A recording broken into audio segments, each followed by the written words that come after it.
It always starts with a song. The rhythm that carries our culture resides in our hearts where it belongs. History wraps itself around the melodies sung for decades and maybe centuries. Our lips move, not of our own volition, but with need to tell our story. When our words are choked down and the weight of the world hangs below our throats, we sing when the harvest begins, and we perceive the aroma of our native soup, when the trees break out their fruits and children run around the fire in time for tales by the moonlight. Our mothers fuss over our hair and skin, shove bowls of gari and prop our chin. When the talking drums speak, we feel the beats in our feet.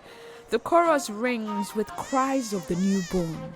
Dance around the masquerade dressed in fresh palm fronds. Our walls built with clay from earth. Our bare hands mix what nature's birth up to the dry thatch roof. Mud and grass was more than enough. Market day, birthrights, festivals and bride price, recognized by the slight pitch, the hum from the old woman's lips, the percussive sound made from dry palms that the youth swing their hips to. Verses of hymns twist and shift from place to place. We may have been different, but we were still the same. Until the song changed.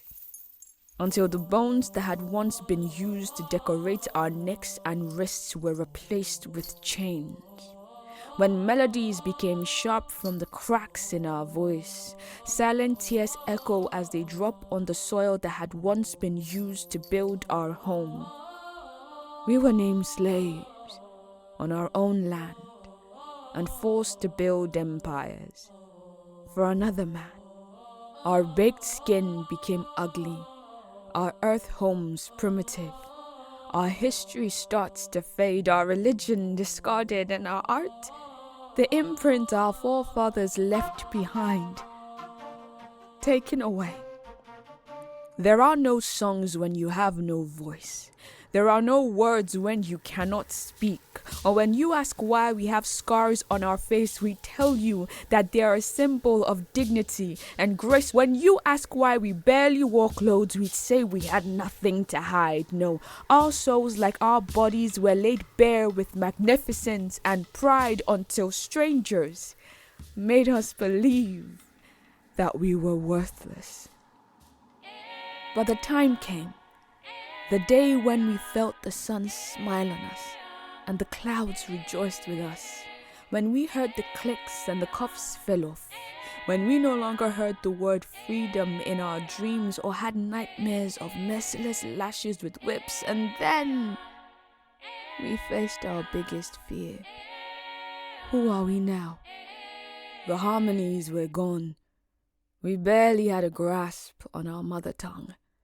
Our cultures had been fused for so long, we were now just confused people with no song. So we searched for ourselves in the music room, in the strings of the harp, the smooth run on the violin, whistles of the flute, and varying notes on the saxophone. They were not our instruments. They didn't play our tune. But we had memories of souls forgotten but never gone, merged with the bodies that lived in the present world. And in that moment, we sang the new song.